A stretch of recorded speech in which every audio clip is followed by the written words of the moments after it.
to wait just because it's already 2 minutes after. Hi, Bethany. Hello, it wasn't letting me in. Oh. But I'm here now. It took a long time. Oh, I'm so sorry. No, we were controlling it. We wouldn't let you in. Oh, right. We want to make sure that we only let, real people in. Okay. No imposters. All right. I think it's recording now. So good afternoon, everyone. My name is Sasamon Parker. I am the placement specialist for Muskegon Career Tech Center. And welcome to our first Keeping Up with the Pros, episode 1. Today, we have 3 wonderful guests who have, agreed to be my guests today. And they're doing this last minute for me. So I really appreciate the time and the effort. And I think you're going to have a lot of fun today. And for those of you who attend the today's series, you are going to win a tote bag from Princess Kate. Okay, she doesn't even know yet, but I will be purchasing that through Princess Kate's website because I want to make sure that you get to pick the one that you want. And without further ado, I would like to introduce our guest speakers today. Our very first one is Princess Kate. She's right here. She's a wonderful artist, and I'll let her introduce herself as well. The next guest is David Farrell with Shurdo Sales and Technology. David is the applications engineer. And the third guest, last but not least, is Mr. Ken Robinson. He is the human resources manager for Shurdo Sales and Technology. So, Kate, if you wouldn't mind, go ahead and introduce yourself to all of us, please. If you don't mind me calling you Kate, would you like me to go with Princess Kate or just Kate? Kate's probably a little bit easier. Thank you. That works. So I go by Princess Kate is my stage name, but I'm Kate DeGrassa. I am a fine artist, formerly a teacher actually. So this is totally my jam. I'm based in Chicago and I've been practicing art for 4 years now. Okay, and would you mind sharing the name of your business quickly, please, so that, our audience will be able to access that later on.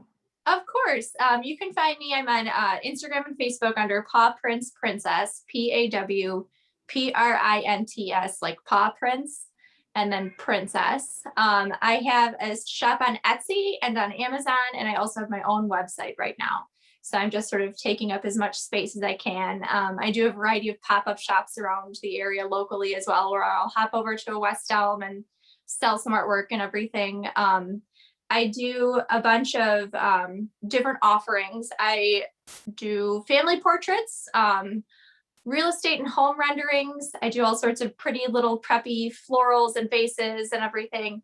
I help design wedding stationery. My meat and potatoes are probably pet portraits as well, which is where Paw Prince Princess comes in. But I have about 100 different dogs painted, and then I can apply them to things like coffee mugs and tote bags, as Sasamon had mentioned, pillows, all of that fun stuff. So yeah, it's a great time. And as I said, I've been painting for 4 years now, and I'm sure throughout this I'll give you more of a rundown of how I came to be and everything. But I just love it. It's fantastic. Thank you, Kate. And Ken and David, if you wouldn't mind, just talk about Shurdo a little bit so that our audience knows what Shurdo is about, please. You want to go for it? You can go. Shurdo Sales and Technology is a manufacturing company. We manufacture springs, wire bendings, and metal bendings in primarily the automotive industry. We are a lead in a lot of various technologies like brake pad clips and such, which every vehicle needs. And we have a very talented manufacturing team here, as well as a talented engineering team, and basically working together in various capacities to deliver some very difficult to make products to the end automotive manufacturers. Okay, wonderful. Thank you. So I'm going to fire some questions here, and then I will ask you to take turn answering the questions. Okay. Kate, would you mind sharing where you went to school? Of course. I went to Illinois State University, the Harvard of the Midwest. I studied special education. As I mentioned, I was a teacher formerly. I taught BD for 10 years. I did regular, typical self-contained BD. And then also I did student work experience program where I would teach sort of independent living and employability skills. And then I would place students in job settings and coach them along the way. I was out sort of by O'Hare Airport, if anybody, I know you're all in Michigan, but I feel like most people know sort of where Chicago O'Hare is. So, and I was trained as an artist. I have all of my thanks go to my high school art teachers. I didn't study art in college and I'm not a formally trained artist. So all of my skills directly are representative of what I learned when I was in high school, which is pretty great to be able to say. Awesome. Thank you. What about Ken? Where did you go to school? I graduated with my bachelor's from Central Michigan University in public administration.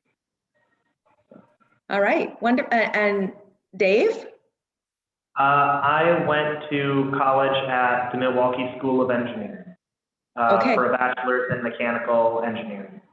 Okay, very well. Thank you so much. And then this one, in fact, I'm going to ask all of us to share, okay, including the audience. What was your first job? Because it's so much fun to hear and know the first job. If you could go ahead and share that with us, Kate, if you remember. I was actually a florist at Dominic's. I loved it. I started on my worker's permit when I was 16. Or no, I think you can start working at, it must have been 15. But yeah, I loved doing floral arrangements.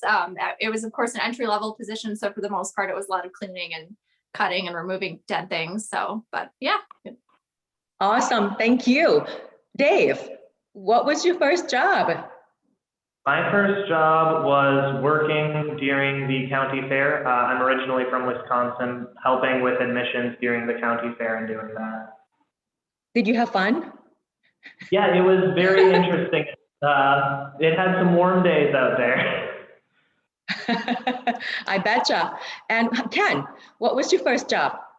My first W-2 job was at Antonio's Pizza, making pizzas. I believe it's Teddy Spaghetti's now. That was my first job. I'm going to go to our audience now and then I'll share my first job. Bethany, what was your first job? I believe that besides babysitting, because I babysit sometimes, my first job was a receptionist at the hair salon that my mom owned. Very nice. Very nice. Diane? Are you with us? Yes, I am. Sorry. Okay. What was your first job, Diane? I thought, okay, I better start my video. My first job was working on the family farm. So it would have been field work. My first real outside job, I guess, that I got a paycheck for, would have been working as a administrative assistant, I guess, just kind of helping in the office. Okay, and if our other audience, Lindsay, would you like to share with us what your first job is?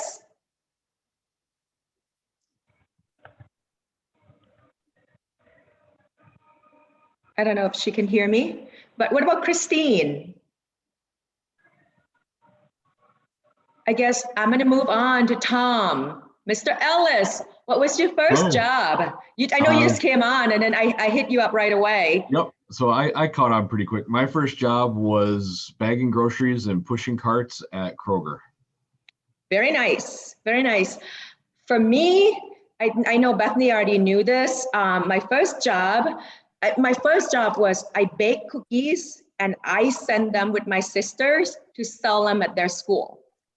So, but the first real paycheck job, I worked at a dating service. I answered the phone at a dating service in Kalamazoo, Michigan. So yeah, that was my first job. Now, we know about us, we're gonna go right back to our speakers again. I want each of you to tell us about what you do today and how you become who you are today especially in your career? If you could share that with us, please. Kate, go right ahead.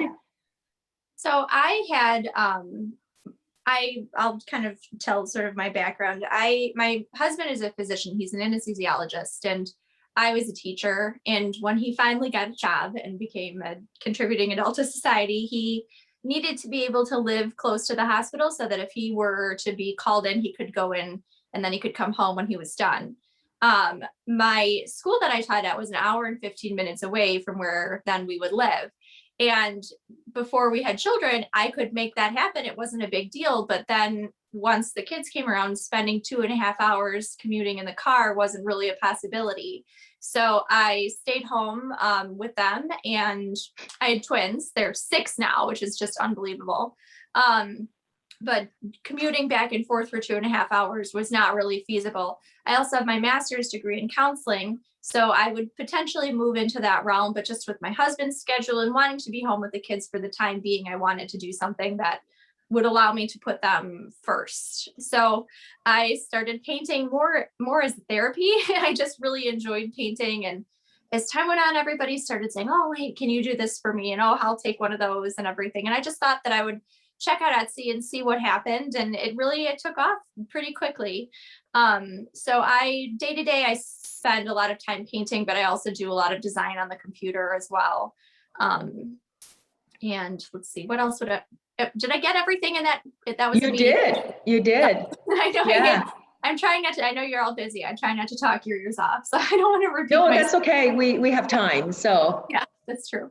Sounds good. Well, I think I hit it all. you did. You hit it all. Thank you, Kate. Ken, how do you get to become a human resources manager? Like, is that like what inspired you to be in this job? I kind of took a little bit of an untraditional route. I was still going to school when I started here at Shirtle. I was a third shift machine operator. And I got the urge to email our CEO and just let him know I was almost done with my degree and I wanted to do more in the company.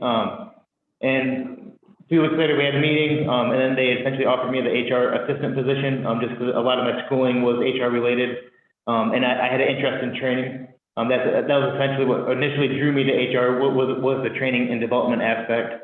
Obviously it encompasses a lot more than that. But since then I took that opportunity and I've grown from 5 years ago as basically HR assistant to now becoming the HR manager. So it's been a long road for that, but sorry, I lost the train of thought. But yeah, sorry. That's how I got started here. It was my initial focus was training, and then I just grew to love what HR and watching people grow, starting from those little from the co-op students and watching them grow to supervisors, and that's the satisfaction that I get in HR. Thanks, Ken. It's your turn, Dave. How do you become an applications engineer? Do you always want to be an engineer? Was that your dream? Back when I was a kid, I told my mom that my dream job would be being a space scientist. I don't know what that means in retrospect, but I've always had a passion for science, and I did enjoy a solid amount of math as well. And as I grew up, I managed to participate in programs like First Lego League and other robotics competitions that basically allowed me to get more exposure to these things. And then when it came time to actually go to college and everything, I had a pretty solid idea that I wanted to go into engineering, ended up getting into mechanical engineering, and after a bit of time trying to find a job, I ended up getting hired by Shirtle. Very nice. How long have you been with Shirtle? I've been at Shirtle almost 2.5 years now. Okay, wonderful. And I know Ken's been there longer, correct? It's about 5.5 years now. Okay. He was one of the people that interviewed me. Oh, that's right. That's true. Well, thank you. Okay, now the next question is this. What skills did you develop, early in your career? And I heard you say that, Kate, that you said, you were not a trained artist, but you have always loved, painting, correct? Correct. And my parents also had taken me to every Park District art program that I could get involved in when I was growing up as well. I also picked up a lot. I find that if, of course, I wish that I would have taken more design classes when I was in high school. For the most part, I spent time with like the painting and the 2D art and ceramics.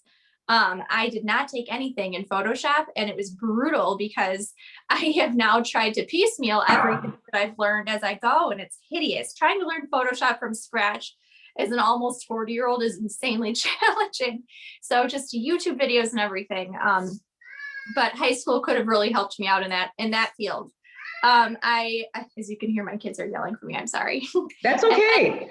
I also picked up a lot. I've had to do a lot of website design and coding and everything that I started doing when I was in college.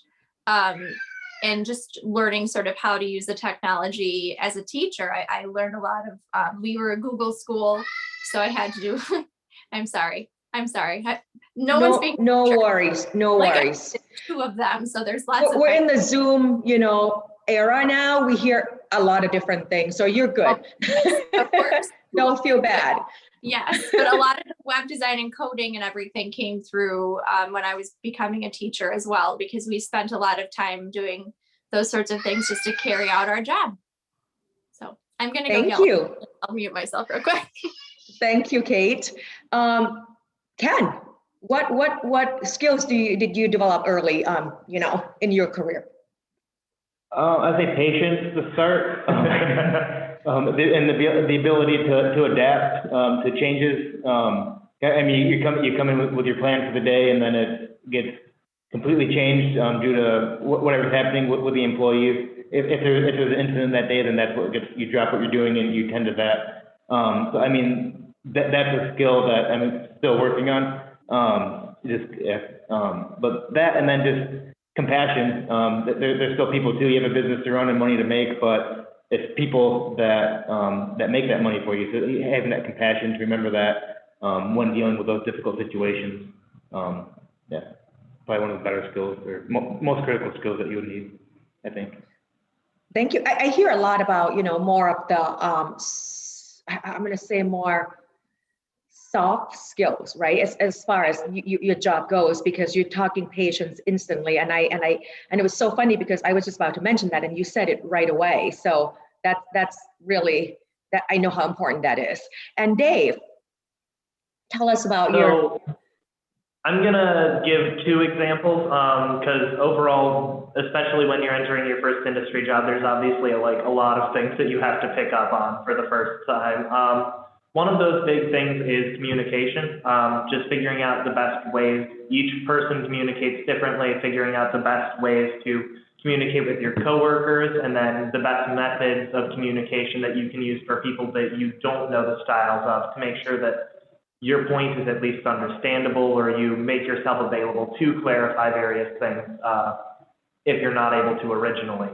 Besides just those soft skills and stuff, in engineering a lot of the time, I learned a lot of math and I learned a lot of science, and seeing how everything with that compares to actually making the parts on the floor. Shirtle itself pushes all of the people in front offices to spend a lot of time on the floor through their job and through original training. So I got to know a lot of the different operators and see the various challenges and everything that they have in actually practically making the parts, which gave a lot of very valuable knowledge. Thank you. Thank you so much. Now that we're talking about the early skills, right? So I want to talk about ongoing current skills. What do you think the most important skills that you need for the job would be? I'll go with Kate, please. I had forgotten to mention my Spanish as well. Spanish is huge for me. Communicating with customers is very, very important. And Etsy and Amazon are both worldwide markets, essentially. So if if I want to be able to sell artwork in Mexico or in Spain, I need to make sure that I can communicate with clients over their desires and what they hope to have happen with their artwork. So that's been really big for me. I had taken, of course, 4 years of Spanish in high school, but then I also, as a teacher, went and studied in Spain for 3 summers. And I can't tell you how often that comes in handy. It truly, truly does. I mean, you're leaving money on the table if you aren't able to speak and communicate with people. But ongoing skills too, I think just organization is really huge. You know, I'm so accessible in this field where people can send me messages on Instagram, people can send me messages on Facebook, people can email me, people are on Etsy and send messages. I get questions on Amazon, and to be able to just sort of keep track of everything is really a huge challenge, but it's definitely something that's taken me a while to learn and just to keep everything straight. But communication, organization, Spanish, and then just sort of the technical skills are sort of the ongoing. Do you find that technical skills, like, and I guess technical skills, and what I'm asking is, I know you did mention about Adobe and things like that, right? Do you find yourself having to keep up with the modern technology in order to be successful? Yes, absolutely. And especially too with marketing, everything is constantly changing. There's all these new things that are really big. And all of a sudden right now, video marketing is huge. Everybody is on TikTok and Reels in it. I'm not necessarily a great photographer or videographer, but all of a sudden I've got to figure that out. And there's just a lot. And there aren't necessarily college classes that will teach you that. So there are people, fortunately, who are, you know, artists who've come before me who've gotten this down. So I'll oftentimes take trainings from them. And I take a lot, there's a group called Skillshare. I take a lot of Skillshare classes as well and YouTube tutorials. But there isn't necessarily anything, you know, the business end of things, they don't necessarily teach you in art school as well either. So you learn how to be an artist, but there might be areas that are lacking with the business. Or if you go to business school, then you're out of luck in terms of becoming an artist. So it is sort of a strange niche that I'm in that respect. But yep, I'm constantly learning from others and listening to podcasts and taking extra little tutorials and classes. Wow, that's such a, you know, kind of an eye-opening information for me as well, because I wouldn't even think that you would need a foreign language, you know, to do what you do. But then, yes, because you are an entrepreneur and artist, you need to be able to market, you know, your business, and then you would need to be able to connect with your customers who, you know, who are non-native English speakers. So that's a great information. Thank you so much, David. As far as ongoing important things to keep up with my career, a lot of it is obviously always trying to keep and improve on things like communication. But in the auto industry moves very fast, at least internally. Sometimes you need something turned around really fast, but other times when new technologies are developed, you need to be the first on board and need to understand everything that's going on. So a lot of it comes down to trying to make sure you're keeping up on the technical side as well, finding out about new products and new changes from attending various conferences and stuff. This past year has obviously been a lot of like web conferences and such, but anytime you see like an article, oftentimes for my job, like to keep up on these things, I'm trying to read articles and news about the auto market and stuff. And when it references studies, I need to be able to take my technical knowledge as well and read the original report that article is pulling information from, because usually that has a wealth of additional information that the article just only glances on. And it not only helps me, you know, make sure that I'm keeping up to date on all the news and changes in the market, but it also gives me additional technical knowledge to work with. So when a customer may approach on something later, I can better understand what they're talking about and better figure out ways to address their needs and concerns. Wow. So, you know, like a lot of times, you know, especially I myself or students, when they think of engineer, they're just thinking that they just sit behind the computer, right? But then listening to you, that's so not true. And they don't realize that a lot have to do with communicating with others. And you need those skills in order to be successful, not just sitting behind a computer and then you can hide yourself all day long. It doesn't work that way, does it? No, absolutely not. And like, at least at Shirtle, it's very important that we as a manufacturing plant and as the engineers responsible for the parts, we should and do go out to the actual production of it to check in and say, okay, how are things going? Are things running smoothly? Are there things that you are noticing, seeing this part day in and day out, actually making it, that can help inform me so I can either help solve the problems that you're seeing or address them for future development. Thank you so much. I really appreciate the answer. Now, Ken, what skills do you think would be so important and ongoing, for your type of position or your position right now? I mean, obviously staying up with the local laws and everything, but Excel, that's big, a lot of reports, and that is Excel, keeping up with the laws, the changes, and what's going on in the area, and paying attention to the trends, like recruiting trends. Is there times of the year where recruiting's harder? Is it easier? Paying attention to those types of things as well. Thanks, Ken. And for the audience, if you're not aware, Shirtle has been our wonderful partnership with the Career Tech Center. They have hired so many of our students, and some of our students are actually supervising over there right now, starting, with our co-op capstone program. So just for a piece of information. My next question is this: if you can tell our, the educators today, then they can go and tell their students, what would you tell them in order to be successful in your field? What does it take to be successful in the field? What would you tell them to do, to prep, to be successful in the field? Kate, go ahead. I think that there's a level of resilience that has to come along with becoming an artist.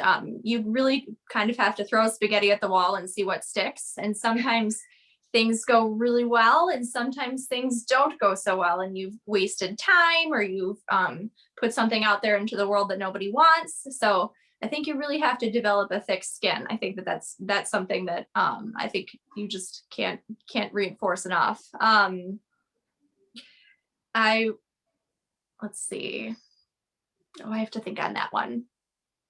I feel like there's more than just that, but if you like, I can revisit you later on. Yeah. If you like, yeah. Let me think on that one. I'm sure that there's more. Please do. Dave or Ken, who would like to go next? You want to go? For engineering, I would say a lot of engineering comes down to like two sides of things. There's obviously the soft skills and the technical skills. As far as soft skills, if I were looking to hire someone, which I'm not, but if I was the person, I would look for a lot of passion, because when you talk to someone who really cares and is interested in what they're doing, that comes across. So pursuing interests in like things beyond what you would learn in high school. If you're interested in astronomy and you don't have an astronomy class, Wikipedia isn't necessarily the most succinct resource, but it has like a lot of information. There's YouTube videos that can give you like the basics of stuff. Find what you're passionate about and pursue that. It's going to carry a lot, and the more you find out, the more you're going to be passionate about. Learning and being passionate about one thing spider webs into being passionate about a lot of things in science especially.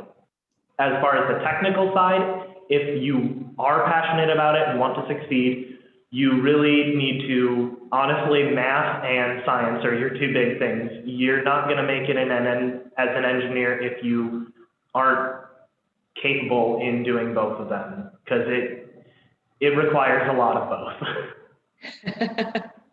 Thanks, Dave. Ken, it's your turn now. Yeah, I mean, you want passion. I mean, passion is coming up for pretty much all of them, but I mean, you have to have a passion. You have to want to see people succeed and see them grow, to have that edge and to just really make it count. But also knowing that you're the one that has to implement. You have to enforce policies and rules.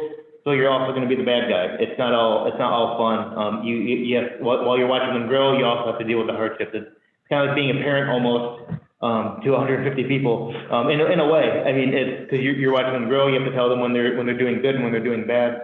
But I mean, just having that passion to watch people grow, being organized, being good at planning strategically as well. I mean, those are all important things, and I think, be successful at human resources and good in a good model for your employees. Thank you, thank you. And I'm gonna get back with you, Kate, if you're all right with that. Absolutely. I would, of course, resilience and flexibility, constantly sort of assessing how things are going. I should also mention too, that you need to be really money savvy as well, because, you know, it takes a lot of, it takes a lot to be profitable as an entrepreneur, as a business as well. And there are some things you can think, people say you have to spend money to make money, but you truly, I personally am risk averse. I don't like to make investments in my business unless I know I've got the money to back it up. But I'm amazed at how much accounting and everything goes into it as well, and figuring out how to do taxes and stuff on my own in a way that I haven't done in the past. Having a background as a teacher, all that stuff is really kind of taken care of for you. But you know, having to learn sort of how to navigate that world has been a challenge, but. Absolutely, you have to learn as you go too, right? And Yeah. problem solve, and it takes a lot of patience and resilience to be where you are today. This is a famous question. I'm sure you have heard this all the time, because we're in the pandemic, right? The only people that do not know about the pandemic, they must have lived in Mars last year and then just come back to Earth. But anyways, without my silliness, has pandemic affected what you do? It has it in some positive ways and in some negative ways. I can't do my pop-up shops, so I'm not able to get myself out there in the public and build my audience that way. It's a lot easier to sell artwork when you're in person. Also, I guess I hadn't mentioned this yet, but I do a lot of paint and sip classes too, where I'll do like a bachelor party where we all paint little pretty florals together, or there are some restaurants and places that will have me out and I'll teach a large group of people art classes. I haven't been able to do any of that either. So that has been a challenge for me financially. However, everybody is stuck at home and wanting to beautify their space. So all of a sudden people are looking and thinking, oh, I have nothing for this bookshelf. Oh, you know, it would be really nice to hang something on this wall.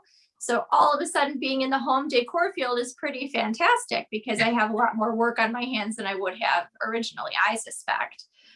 Also, again, coming back to sort of flexibility and being able to pivot, throwing spaghetti at the wall and seeing what sticks. I had been making masks in the beginning. I make dog bandanas. And all of a sudden I'm like, people are scrambling to find face masks, and I've got a whole closet full of fabric on my hands. So I was able to sort of pivot in that way, which was not, of course, not something that I didn't go into something like that for the money, but it ended up actually being pretty lucrative. So it's been interesting. It's such a weird world. I also have noticed that I've had more time because my kids are at home. I have my kids home doing e-learning. And I'm sitting in between their 2 bedrooms on my computer, and I suddenly have a lot more time to focus on the design work and rebuilding my website. So it's been interesting having more time in some ways to do some things as well. So it's been crazy ride for everybody. Mostly good at least. It makes you have to be more to innovate more things, right? Yeah. It has made a lot of positive things possible for me. Absolutely. And Kate has actually painted my pup. Yeah. Stella, I love Beautiful. It's beautiful. But for those of you who have not visited her website, I put her website on the chat. Check her out. I mean, she's amazing. She's amazing. Everything she makes is wonderful. And I mean, I always say that everything is cute. Yes, and yes, everything is cute on her website.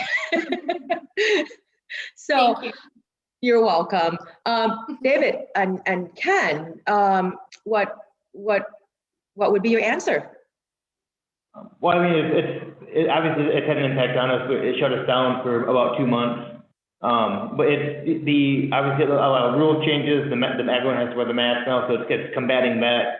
I mean, it's just like at the stores, you have the people that put it on as soon as they get out of their car. Then you have the others that don't want to wear it. But just learning to adjust to that and how to deal with that. But also the morale. No one can go out and do anything. You can't have We can't have the bowling parties we used to. We're limited on the events that we can do outside of work to help have that family feel and just having a good time instead of always work. So that's affected us. We typically try to do like an open house in the summertime and have a handful of events throughout the year for the employees, which obviously last year we were unable to. So it's just trying to find new creative ways to do that when you're limited on capacity and how close you can get with people. It makes it very difficult, but I think that's probably the biggest challenge is just trying to keep everyone positive. And then I'm going to add to the question for you, Ken and Dave. Okay, you guys shut down for 2 months, correct? But you were still in operation though, right? Like you're working from home, or were you completely shut down? And for the production workers, obviously they were not able to work. The majority of admin, the engineers, they had projects and stuff that they could work on. Sales was still working from home. But the most of the admin was working from home. It was mainly, unfortunately, affected production the most because they're not able to be here when we had to remain at home and everything. Okay. Thank you. Thanks, Ken. Dave, has pandemic affected you much at all with your work world? As far as that goes, the biggest effect was obviously the months during shutdown when it was work from home and there wasn't any production going on. Other than that, it's mostly been, instead of visiting our customers and such, it ends up being more video calls and stuff. So it's just switching the methods of meeting and everything to make sure that we're still able to progress in similar fashion. Okay, so when did you guys resume your normalcy, as far as, I know it's not that normal, but normal enough, I guess, back, in the shop? I believe it was around May 18th or the middle of May, whenever they opened that up full. Like we had like a soft week where we were allowed to bring so many people back, and then we were allowed to be back full force around the 18th of May. And that just I think it was about July when we finally had about everyone back that we were bringing back. We're back to our pre-COVID numbers. We're about 155 employees right now. We're at around 150 before COVID. So we're back to those numbers, and then just trying to get those sales back and get back to where we were pre-COVID on all the financials and everything. So awesome. Thank you. This question I really died here. If you could ever do it again, okay, will you be doing what you are doing today? Ooh, that's a tough call. I have this conversation with my mom all the time because I worked as a teacher for 10 years and I loved it, and it was a great field, and I have many, many reasons to be thankful for that path. There are some things that I wish, as I mentioned, like I wish that I knew Photoshop better. I wish that I had gotten more into, I love like surface pattern design, doing tapestries and fabrics and everything. I wish that I had known more about that, but I think I would probably still be doing what I'm doing. I love it. I question whether or not I'm going to keep doing it. Of course, I have my master's in counseling, and I feel like I should probably eventually get back to that. But for right now, this has just been wonderful for my family because I'm able to focus on the kids and stay home, but also still feel like I'm contributing and in terms of making money for my family. Yeah, I think it's a great gig. I love it. I think I would stick with it. And truly that reflects, the work that you have produced. I mean, really, you can see the passion in her work. And I'm not saying it because she's sitting here, but because I truly feel that way about it. So everything is just beautiful.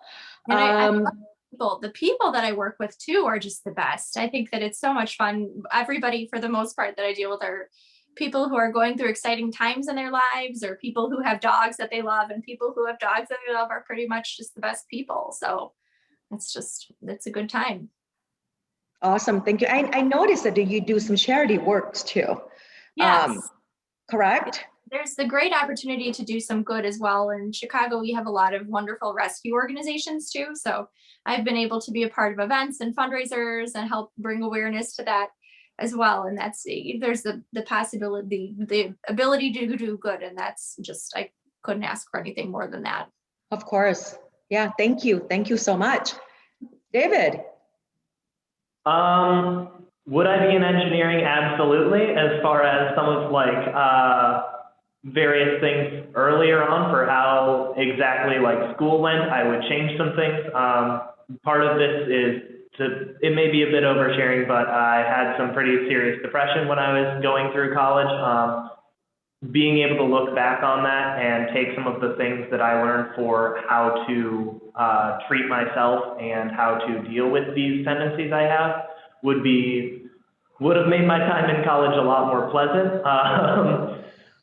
So it's very important that like students are willing to address these issues when they're having them, and that they know that they don't necessarily need to solve them by themselves. They can ask for help and stuff, and that people do care about them. But if I was able to address some of those issues, I think I would, and it's something I want to do again in the future, is just pursue my education further, see about getting a master's degree and getting more involved in even deeper technical stuff. It's something that I'm incredibly passionate about, and I want to pursue that further. Thank you. Thank you. Ken? I think I would still be in the same, or go for the same position, same role. I definitely would have paid a lot more attention in high school. I didn't start focusing on education till college. I was like, oh, I probably should have paid more attention. So that made that road a little rocky, but yeah, I like my job. I like watching people grow, and I like helping with that, finding out their needs, and it's satisfying. You have to deal with hard stuff, but then there's seeing the appreciation when someone grows and they realize that, and seeing their smile on their faces. It's great. Aww, that's awesome. Yeah, that's awesome. Thank you so much. I'm going to extend these questions to our audience too, if any of the audience would like to jump in and then tell us. I know all of us are educators here, you know, some shape or form, counselor, teachers. Any of you want to share, if you could ever do it again, would you want to be in education? Anyone? Go for it, Bethany. I can help you out.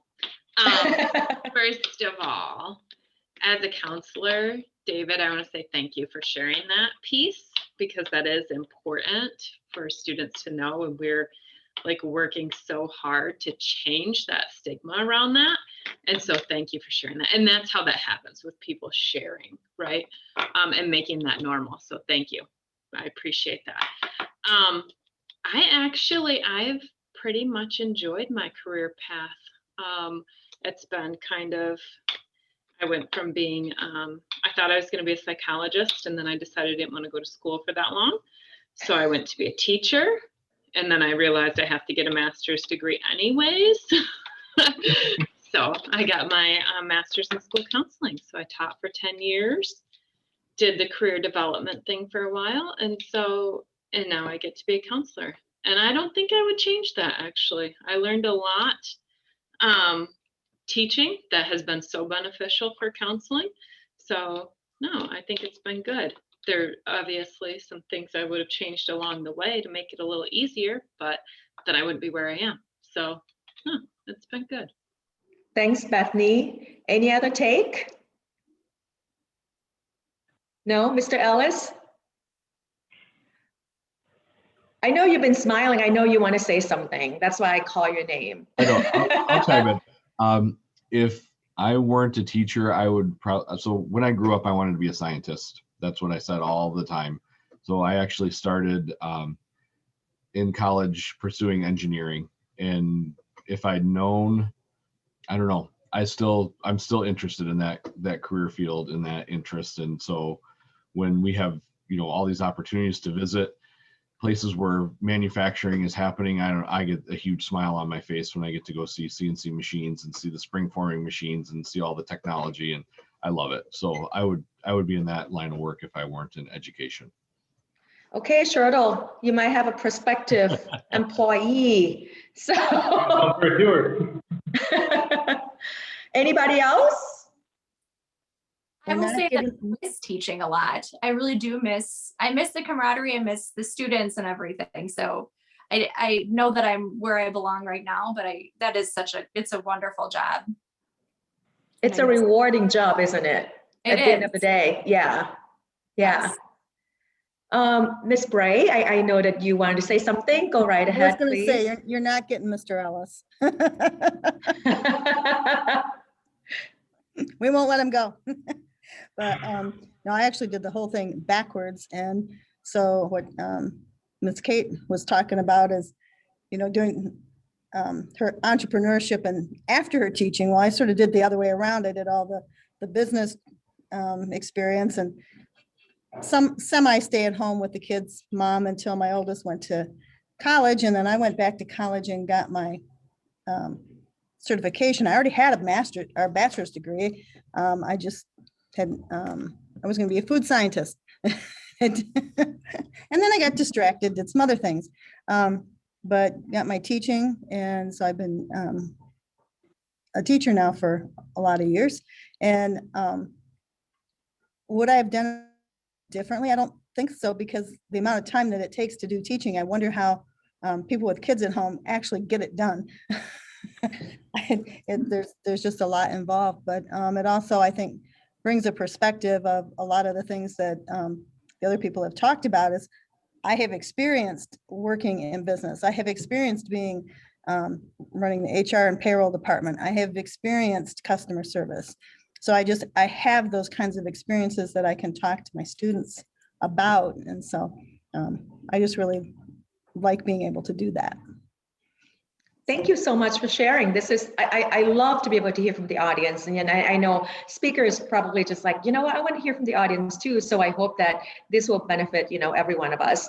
My next question is, if you could give an advice to all of these educators, what would you tell them? Yeah.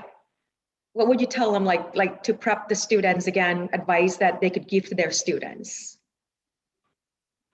Kate, go ahead, please. I think the biggest thing is just know how valuable you are to your students' lives. I mean, when this pandemic hit, I called my art teachers right away, because I know how challenging the teaching field has gotten right now. But I'm thankful for every day for the career that I have, that I've been able to take on. I mean, to be able to do a complete 180 from being a teacher to being an artist is something that I have to thank my teachers for it almost entirely. So just know how important you are. I think too, as high school teachers, and I remember discussing this when I was going through the counseling process as well, you don't get to see the end game, what these kids end up doing. I mean, every now and then they'll reach out and check in with you and let them know how, or you'll see them at Jewel or something, but you don't realize that you've given the gift of a career that is going to take care of somebody's family, is going to take care of their children, is going to help them meet their spouse and buy their house and everything. You don't realize that as a teacher necessarily. And that's cool to be on the other end of it and see. So. Thank you so much. David? Honestly, the teachers that I remember are the ones from high school in reality.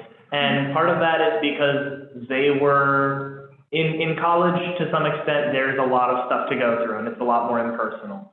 And I learned a lot from my college teachers for sure, but the ones that inspired me and really encouraged me to grow and pursue what I'm interested in are the ones that stuck with me. And those were my high school teachers that said, yeah, here, I can answer questions you have that are beyond the scope of what we teach in this class, because I see you're passionate about it. And their encouragement of me really helped a lot.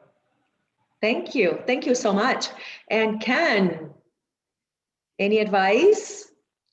I mean, it's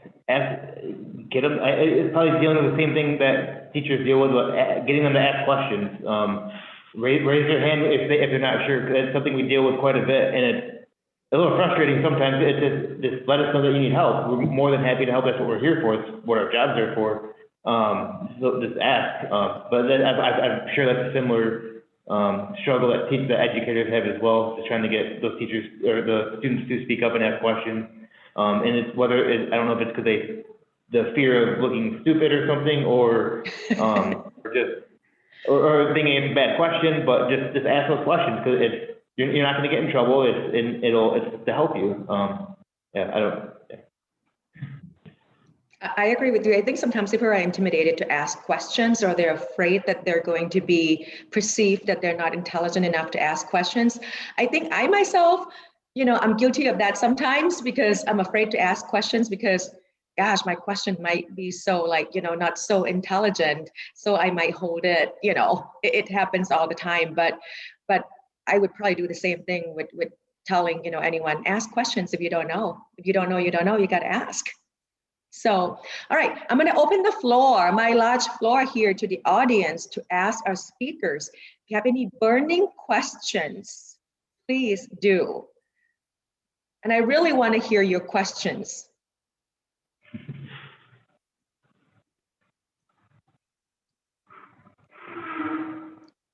No questions at all? I I have a question. Oh, go ahead. You go ahead. I was going to ask, how do we get this kind of a panel for our students to participate in? I guess I can answer this question for you. Okay, we do offer Future Focus series on almost every Wednesday. Although we have focused on, a lot of them were like health-based. We have some manufacturing, we have health, we have some agri-science, agriculture. So I can send you information. But with this particular one, we have it recorded, and I think it's extremely appropriate to be sharing with the students as well. So I would be more than happy to share that with you guys and the students. Great, because I have a student right now who wants to be an HR manager. I have several that want to be engineers, and a few budding artists or designers. So it's just like, wow, it's been really good. You've come to the right place. Thank you so much for the suggestion. I will make sure that you get the recording. Okay. And I know, Kate, you want to say something? Go ahead. I was just going to say too, please feel free to reach out to me if you have any questions, or if you want to, I'm happy to pop into a Zoom class or anything. So you guys, did you hear that? She's offering to Zoom it for your students. I mean, that is so awesome. I know I'm going to be a little bit off topic here. Pandemic has actually given us opportunities that we never would have thought of doing, right? I mean, we've heard of Zoom, but we didn't use Zoom because most of our meetings were in person. And I would have been able to pick up Kate from Chicago to come here to the classroom. But this has given us opportunity to be able to get somebody outside of our backyard. Of course, we want to showcase our backyard, but in the meantime, we want to be able to showcase other people and then let our students know that, there are more to explore than just your own backyard. So I truly appreciate, all of these opportunities. Any other questions for our panel of speakers? All right, if you don't, I'm about to wrap up here. And Diane just via the chat, she just sent a registration to the Future Focus master registration. So you'll be able to link, access that. Okay, now, Miss Diane Peterson, if you would please do an honor of drawing a winner for me. The winner will get to win a tote bag from Princess Kate. And then I will be emailing you directly so that you get to select which tote bag you would like. So Diane, do you have a name for me? I do. Should I do a drum roll?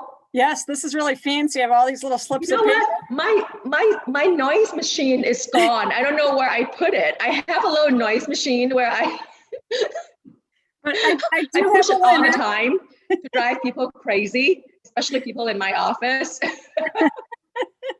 Okay, the winner is Lindsay Lake. Is Lindsay here? Did she leave? I don't know. Oh, she's here in person. Lindsay? Or on the screen. maybe she stepped, it is 1 o'clock. Maybe she stepped away for a second. Okay, so Lindsay Lake is our winner for today. So, she says she's here. So Lindsay, I will be contacting you via email so that you can receive your prize. And if there's no questions, we have 4 minutes left, and if we're done, feel free to exit audience. But regardless, I would like to thank each and every one of our guest speakers today. You guys are wonderful. I really appreciate your time. I can't even tell you how much I appreciate your time today. It's definitely valuable. And gosh, the wealth of knowledge that you give us today, it's precious. So thank you so much. And I know, Kate, I don't know if you had lunch yet because you're an hour behind us. Yep. So you might be hungry by now. I did. We picked up Chick-fil-A on the way. It's okay. I'm sorry. Awesome. Well, thank you, everyone. Thank you, Princess Kate.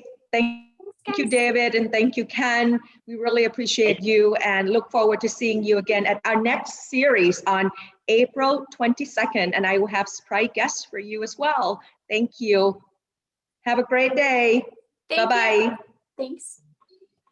Thank you.